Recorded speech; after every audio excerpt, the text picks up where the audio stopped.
Marie Vatou, bonjour. Bonjour. Alors vous étiez la candidate Front de gauche dans la 3e circonscription des Bouches-du-Rhône pour les législatives. Dimanche, vous avez réalisé un score de 11,18%. Vous n'avez pas donc pu accéder au second tour. Mais tout d'abord, après coup, quel bilan vous faites de votre campagne? Dans quel état d'esprit vous êtes là aujourd'hui?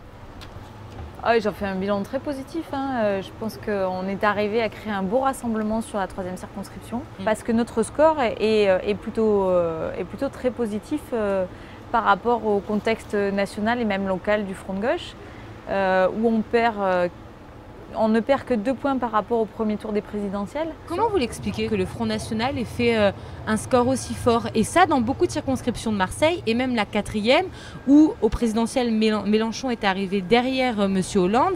Et là, aux législatives, c'est le Front National qui dépasse le Front de gauche. Comment vous expliquez ça? Ce qui est certain, c'est que l'abstention favorise la montée du Front National. Ça, on le constate dans chaque élection.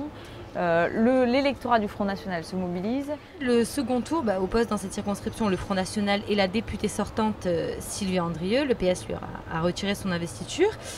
Pour qui allez-vous appeler à voter? Alors juste on rappelle que le PS lui a retiré son investiture parce qu'elle doit passer en correctionnel pour détournement de fonds publics. Voilà. La situation ne se limite pas à Sylvie Andrieux, mais bien à qui elle est en face, c'est-à-dire le Front National avec Stéphane Ravier.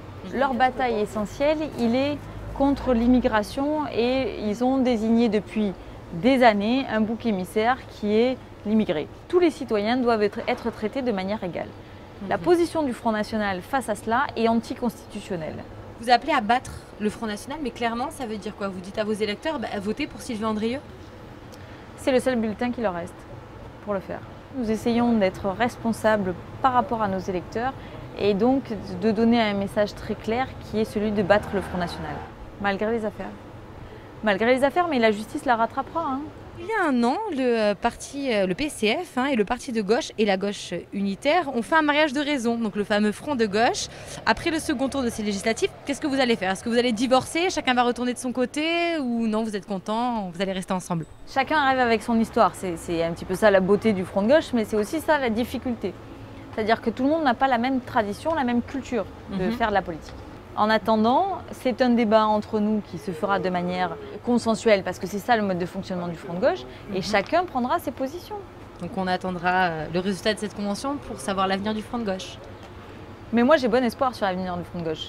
Il y a des moments où on est responsable du rêve qu'on propose et qu'on soulève. Et je crois qu'on est dans cette phase-là.